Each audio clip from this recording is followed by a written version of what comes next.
Imagine yourself waking before dawn. The air in your nostrils is sharp, like breathing tiny needles of frost. You're in Britannia, posted at a fort far from Rome, far from comfort, far from home. You sleep on a straw mattress that's damp from the cold stone floor beneath it. There is no fire, only the warmth of your fellow soldiers breathing quietly beside you. Outside, the wind has already begun to stir, carrying with it the scent of wet moss and burnt oil. You are a legionnaire, and this is your morning. Your day begins not with ceremony but routine. Rise, dress, report. You pull on a tunic, wool, coarse, and never quite dry. Then your boots, caligy, leather-soled and studded, but thin. In the cold and mud of Britannia, they offer little relief. You eat quickly, salted pork, barley porridge, a crust of bread so hard it must be soaked in wine. There is no fresh fruit, no delicacies. Your teeth ache in the cold as you chew. Then come the drills, marching, formation, spear training. Again and again, in the muddy yard, your feet sink as the centurion bellows. The fort itself is a square of stone and timber. It smells of damp wool, oil, and old wood smoke. Your barracks are cramped, shared by 8 men. There's a shrine in the corner, small for the gods of Rome. Every week you're reminded, you serve the gods and the emperor. But faith does not warm your hands. Outside the walls it's worse. The locals, the Britons, are hostile. You do not speak their language. They do not trust you. And you, in truth, do not blame them. You've been told they're barbarians. But sometimes when you see their families in the fields, they don't seem so different from your own. Still, you patrol. Mile after mile on rough roads, checking for breaches in the wall, for signs of rebellion, for smoke in the hills. You are always watching, always alert. Even in sleep, your body never forgets. When injuries come, and they always do, they are treated with wine, bandages, and prayers. There is no anesthesia. You do not complain. Complaining marks you as weak, and weakness spreads like mold in a place like this. Then there's the loneliness. The nights are long, darkness sets in early and lingers late. You write a letter maybe if you can read and write. If you're lucky, someone back home might send one in return. More often though, there is silence. There are rewards, of course. After 25 years, perhaps, you may earn your citizenship, your parcel of land, your place in Roman society. But 25 winters on the frontier, that is a lifetime, and most do not last that long. Evening comes, you eat again. More stew, more bread. Perhaps there's some pickled vegetables from a recent supply run, but the flavor is gone. The joy too. You polish your armor, you oil your sword, you sleep in shifts. Outside, the wind continues to scrape against the wooden palisade. Somewhere beyond the dark trees, something howls. Not a wolf, not a man, perhaps something in between. And still, the Roman flag flutters above the rampart, tattered, icy, a symbol of empire and of how far it's willing to go to claim its reach. You close your eyes and tomorrow it begins again. Now, let us drift from the muddy boots of the soldier to the quiet thoughts of an emperor. The wind still blows, but from much higher ground, not from a barracks or muddy patrol trail, but from the marble chambers of a man who sought control through boundaries. His name was Hadrian, a Roman emperor, but not quite like the rest. While others dreamed of conquest, expansion, and eternal glory, Hadrian did something few emperors dared. He stopped and built a wall. Imagine Hadrian, not as a conqueror, but as a traveler. He was often on the move more than any other Roman emperor. He walked the dusty streets of Athens, the riverbanks of the Danube, the mountains of Judea, and finally, the far, wet edge of Britannia. The empire had grown too large, its edges frayed, its borders restless. Hadrian, sensing the limit of Roman reach, decided, here and no farther. The year was 122 AD. The northern tribes of Britain were resisting, hard to subdue, impossible to pacify. Rome needed a line, not just a line of defense, but a symbol, a spine across the wild land. Hadrian's wall would stretch nearly 80 Roman miles, or about 73 modern ones. Stone, turf, watchtowers, forts, from coast to coast. A barrier between Roman order and everything else. Construction began under his command. Legionnaires, not slaves, built it just like the soldiers we met earlier. Their hands carved stone after stone, not for comfort, not for glory, but for discipline. The wall itself wasn't just military, it was psychological, a declaration. Rome is here, and beyond it is not Rome. Hadrian himself likely never lifted a tool, but his fingerprints were on every decision. He believed in structure, in control. Even his architecture reflected that. Geometrical, precise, enduring. But behind that precision was a man of paradox. Hadrian loved Greek culture. He wore a beard in the Greek fashion, studied philosophy, surrounded himself with poets. He could be both harsh and gentle, ruthless and thoughtful. He admired reason, but ruled with an iron hand. His personal life, too, was layered. He married politically, as emperors did, but found deep emotional companionship elsewhere, most notably with a young man named when Antinous died drowned in the Nile under mysterious circumstances.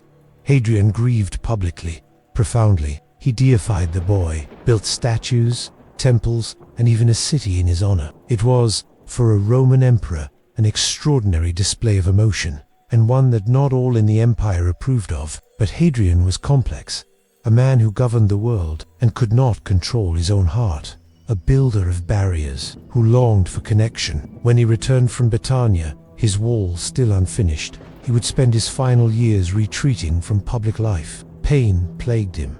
Illness wore him down. Eventually, he withdrew to a massive villa near Tivoli, a small city of his own design, filled with colonnades, water gardens, and echoes of Greece. There, he wandered the halls alone, reflecting, writing, fading.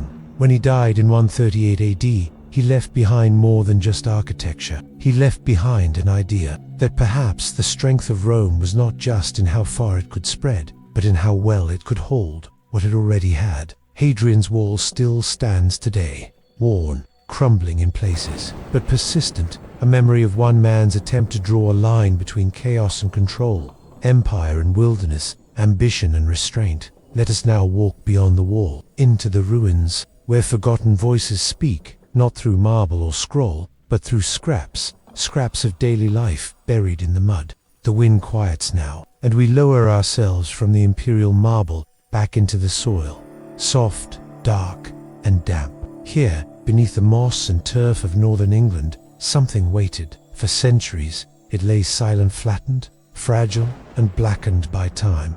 Not gold, not armor, but thin slivers of wood, covered in ink. These are the Vindolanda tablets, discovered near the Roman fort of just south of where Hadrian's wall would eventually stand. These small slices of tree bark, often no bigger than a postcard, hold something rarely preserved in history. Not laws, not conquests, but shopping lists, leave requests, dinner invitations, petty squabbles, and mundane updates from life on the very edge of Rome. Imagine writing a letter, not on parchment or scroll, but on wood, split thin, coated with beeswax or ink, then folded and sealed. You'd send it via a soldier, a servant, or a friend, hoping it might reach the right person, though the roads were treacherous and time moved slowly. One of the most famous tablets contains an invitation from Claudia Severa to a friend, Sulpicia Lepidina, inviting her to a birthday celebration. The words are simple, warm, polite. "I shall be expecting you, sister," she writes. That phrase, sister, so familiar, so human, written nearly 2,000 years ago. It is, in fact, one of the earliest known examples of Latin writing by a woman's hand. Not a queen, not a myth, just a friend inviting another to tea and cake on the frontier of an empire.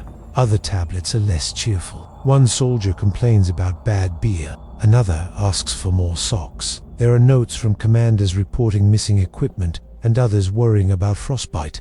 There are inventories of tools, of grain, of sandals. It is bureaucracy. It is boredom. It is life. One man, Masculus, sends a request to his superior, asking for a leave of absence to recover from an illness. He signs it with formality. It is uncertain if he ever received a reply. There are messages that hint at deeper tensions too.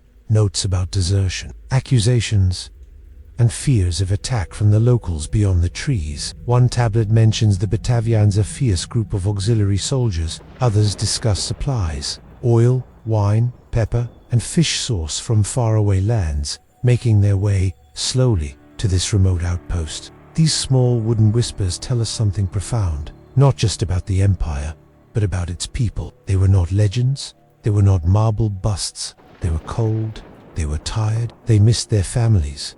They complained about their boots, they gossiped, they loved, they worried, and eventually they disappeared. The mud of Vindolanda preserved what time forgot. Because of the anaerobic soil lacking oxygen, the inked bark survived, locked in the ground for nearly 2 millennia. Each new dig reveals another message, another day in a life that could have been yours. These were not they were not the villains or the heroes. They were the background characters, the countless unnamed, whose stories we now hear in faint black ink on broken bark. So now, as we step back from the ruined fort and its quiet archive, we leave behind the ordinary and step into contrast, into marbled halls and golden feasts. Not the muddy soldier or the gossiping scribe, but the senator's wife, the noble's son, the Roman elite. They, too, lived on the frontier, but their world was very different. Let us now climb the hill. Away from the damp barracks and wooden letters, we rise, gently, to a villa, set apart from the fort with its stone columns and tiled roof. The Roman elite on the frontier lived in a different world, and yet not so far away. Imagine waking in a room warmed by the hypercost, an underfloor heating system fed by wood fires tended through the night. The stone floor still radiates a soft heat, the faint scent of smoke curling through decorative vents in the wall. Your bed is modest by today's standards, but lavished for the province. Woolen blankets, imported linen, a carved headboard, not to drill or patrol, but to manage your estate. Life here, on the edge of the known world, meant balancing Roman sophistication with the realities of distance. Banquets were smaller, but still elaborate. Wine was imported from Gaul or Hispania, olives came in jars wrapped in straw, the spiciest pepper, cumin, coriander arrived in sacks off merchant ships that had crossed seas and rivers, then hauled by cart through endless countryside. A typical morning might begin with bread baked from local grain, a bit of honey, perhaps some cheese. Slaves would prepare a small basin of warm water for washing, and then there were letters to read, business to manage, reports from tenants, updates from Rome, news of imperial policy, perhaps even a visitor from Londinium or Ibericum bearing gossip. Your home, while rustic compared to Roman palaces, was built in the Roman style, with frescoed walls in ochres and reds, mosaics of dolphins and vine leaves on the floor, and a garden atrium at its center, where water gently trickled into a stone basin. You might have had a small library of scrolls imported at great cost, a room for quiet conversation, a terrace for watching the fog roll in from the moors. Outside, native Britons worked your fields, paying taxes, growing grain, raising livestock. Some adopted Roman customs, others only complied when watched. It was a layered world, human, yet not, civilized, yet constantly aware of the wild just beyond. You might have entertained Roman officers, discussions of philosophy, concerns over tribal movements, plans for marriage alliances as political as they were personal. Your children were tutored in Latin, perhaps Greek if your fortune allowed. They read Virgil, recited and dreamed perhaps of leaving Britannia altogether. To them, Rome was still the center. This was just a post. Baths were a daily pleasure, if not a ritual. You would step into a tepidarium, steam rising softly, then the caldarium, the hot room, and finally, the frigidarium, cold, biting, and brisk. Your skin would tingle, your limbs relaxed. A servant would scrape scented oil from your back with a bronze strigil. It was cleansing, ceremonial, and a quiet claim that yes, Rome was here, even here. But this life, too, was fragile. When Roman authority began to wane, so did the luxuries. Trade slowed, security slowed. The elite began to withdraw first in comfort, then in haste. Homes were abandoned, tiles cracked, columns toppled, and yet some of their meals were frozen in time. Archaeologists have uncovered food remains carbonized by ancient fires, bread, shellfish, even fig seeds, as if they had just stepped away from the table and never returned. The life of the elite on the frontier was a life of adaptation, of trying to recreate Rome in a land of mists and marsh. They held fast to their customs, their recipes, their language, but the ground beneath them was always shifting, always unsure. As the empire contracted, these villas faded into memory. Some were dismantled for stone, others buried by time. A few survived, quietly, beneath the fields. And now, as the fire in their hearths has long gone cold, and the sounds of dinner conversation have turned to wind and grass, we step back from the wall, from the soldiers, from the letters, and from the villas, back to the present, back to a quieter place.